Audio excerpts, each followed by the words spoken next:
নমস্কার, সবাইকে স্বাগত জানাচ্ছি তোমাদের ইউটিউব চ্যানেল ডব্লিউপি জব রিপোর্টে। জনকল্যাণ শিবির থেকে শুরু করে প্রত্যেকটা বিষয় নিয়ে আমি আলোচনা করেছি, যেখানে যখন আবেদনকারীরা আবেদন করতে পারবেন কোনো দ্বিধাবোধ ছাড়া। যেখানে আয়ুষ্মান ভারত রয়েছে, রয়েছে উজ্জ্বলা যোজনা এবং অনেক প্রকল্প রয়েছে, স্কিম রয়েছে। যেরকম দুয়ারে সরকার প্রকল্প হচ্ছিল, সেরকমই কিন্তু জনকল্যাণ শিবির তৈরি হচ্ছে। দুয়ারে সরকার শুধুমাত্র রাজ্যের স্কিমগুলো পাওয়া যেত, কিন্তু জনকল্যাণ শিবিরে সেন্ট্রালের স্কিমগুলোর জন্য আবেদন করতে পারবে। আজকে সব থেকে বড় একটা বিষয় নিয়ে আলোচনা করছি, সেটা হলো পেনশন স্কিম, বিধবা ভাতা বা বৃদ্ধ ভাতা এবং নানা ধরনের স্কিম কিন্তু এই একটা ফর্ম ফিল আপ করলেই কিন্তু পারবে। আগের ফর্মটা আলাদা ছিল, এই ফর্মটা আলাদা আছে।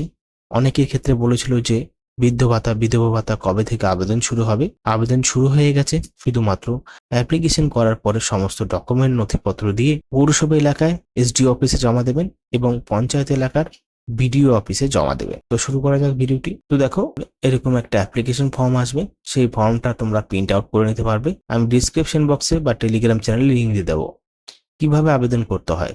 প্রথম দেখতে পাচ্ছ গভর্নমেন্ট অফ ওয়েস্ট বেঙ্গল লেখা রয়েছে, জয় বাংলা পেনশন স্কিম। এখানে সেলফ অ্যাটেস্টেড পাসপোর্ট সাইজের ছবি লাগাতে হবে। এবার এখানে অ্যাপ্লিকেশনের জন্য 9টা কিন্তু প্রকল্প রয়েছে। এই 9টা প্রকল্পের মধ্যে অ্যাপ্লিকেশন করতে পারবেন এই একটা ফর্মের দ্বারাই। প্রথমে রয়েছে তপশিল বন্ধু এসসিদের জন্য, জয় জোহর এসটিদের জন্য, মানবিক old age pension, widow pension, farmer old age pension, old age pension for fisherman, old age pension for artisans and handloom weavers. তারপর 9 নম্বরে লোক প্রসার প্রকল্প।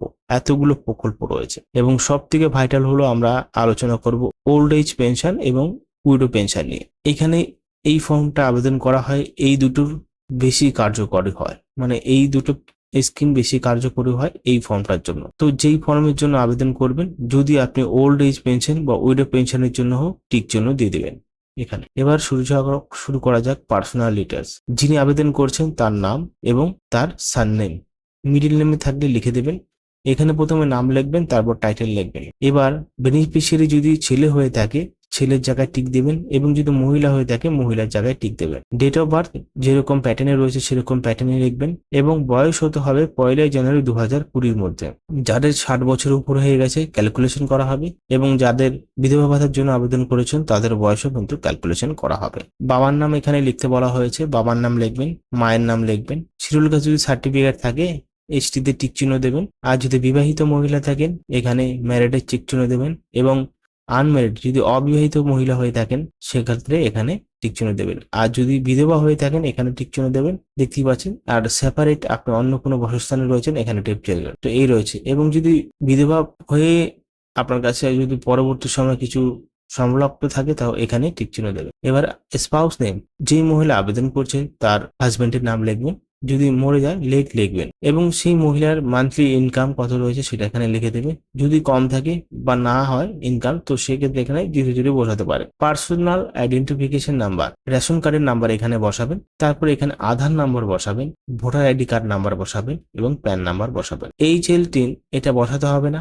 BPL যদি আপনি হয়ে থাকেন সেক্ষেত্রে BPL এর নাম্বারটাও বসাতে পারেন। কন্ট্যাক্ট ডিটেলস এখানে ওয়েস্ট বেঙ্গল সিলেক্ট করা থাকবে, আপনাকে কোনো এখানে এডিট করতে হবে না। অ্যাসেম্বলি কনস্টিটিউশন আপনি অ্যাসেম্বলি কনস্টিটিউশন আপনার ভোটার আই কার্ডে লেখা থাকবে, সেটা এখানে লিখে দেবেন। ডিস্ট্রিক্ট লিখে দেবেন, আপনার থানার নাম লিখবেন, আপনি ব্লক মিউনিসিপ্যালিটি বা কর্পোরেশনে যেখানে আপনি বসবাস করছেন তার অ্যাড্রেসটা দিয়ে দেবেন। গ্রাম পঞ্চায়েত বা ওয়ার্ড নাম্বার আপনি যদি মানে এলাকার হয়ে থাকেন, মানে আপনি যদি মিউনিসিপ্যালিটিতে পৌরসভা এলাকার বাসিন্দা হয়ে থাকেন ওয়ার্ড নাম্বার হবে, আর যদি আপনি গ্রাম পঞ্চায়েতের বাসিন্দা হয়ে থাকেন সেক্ষেত্রে আপনাকে পঞ্চায়েতের নাম্বার থাকবে।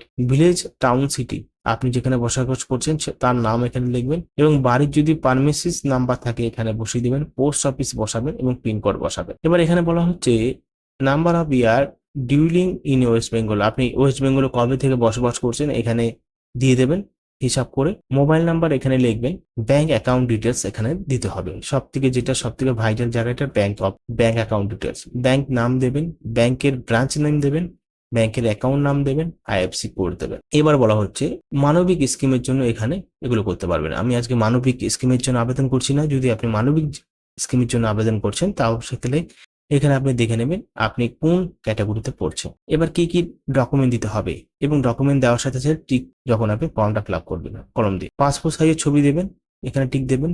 কাস্ট সার্টিফিকেট দেবেন, এখানে টিক দেবেন। ডিজিটাল সার্টিফিকেট দেবেন অথরিটি থেকে, এখানে টিক দেবেন। রেশন কার্ড দেবেন, এখানে টিক দেবেন। Aadhaar card, voter ID card, resident certificate, self declaration মানে আপনার সই দিয়ে, এবং ইনকাম সার্টিফিকেট সেটা আপনি ওয়ার্ড অফিস থেকে পেয়ে যাবেন। ব্যাংকের পাসবুকের একটা জিরক্স, আর যদি অন্য কিছু দিতে চান সেক্ষেত্রে আপনি দিয়ে দিতে পারেন, এখানে টিক চিহ্ন দিয়ে দিলেন। এ হলো এটা সেলফ ডিক্লারেশন। আপনি আপনার নমিনি দেবেন কাকে, মানে মৃত যদি আপনি মারা যান সেক্ষেত্রে এখানে নমিনি দিয়ে দেবেন। এবার আপনি কি জন্য আবেদন করছেন এখানে আপনি কিন্তু টিক চিহ্ন দিয়ে দেবেন। আমি এখানে উইডো পেনশনের জন্য আবেদন করব, সেক্ষেত্রে উইডো পেনশনে টিক দেবেন। আর আমি যদি ওল্ড এজ পেনশনের জন্য আবেদন করব, ওল্ড এজ পেনশনে আবেদন করবো। এখানে 4-5টা টিক দেওয়া যাবে না। ডেট দেবেন এবং সিগনেচার করে এটা অফিস ইউজ করবে। এবার আপনি যাবেন, হ্যাঁ ওয়ার্ড অফিসে যেতে পারেন, অনেক সময় ওয়ার্ড অফিসেরও আবেদন জমা নেয়। না হলে আপনি গ্রাম পঞ্চায়েত যদি থাকেন আপনি পঞ্চায়েত অফিস যাবেন, বিডিও অফিস যাবেন। আর যদি আপনি পৌরসভা এলাকায় থাকেন সেক্ষেত্রে আপনি যাবেন এসডি অফিসে। তো আশা করি বুঝতে পেরেছেন। সবাই আবেদন করতে পারবেন, পেনশনভোগীরা এবং বিধবা ভোগীরা। ধন্যবাদ।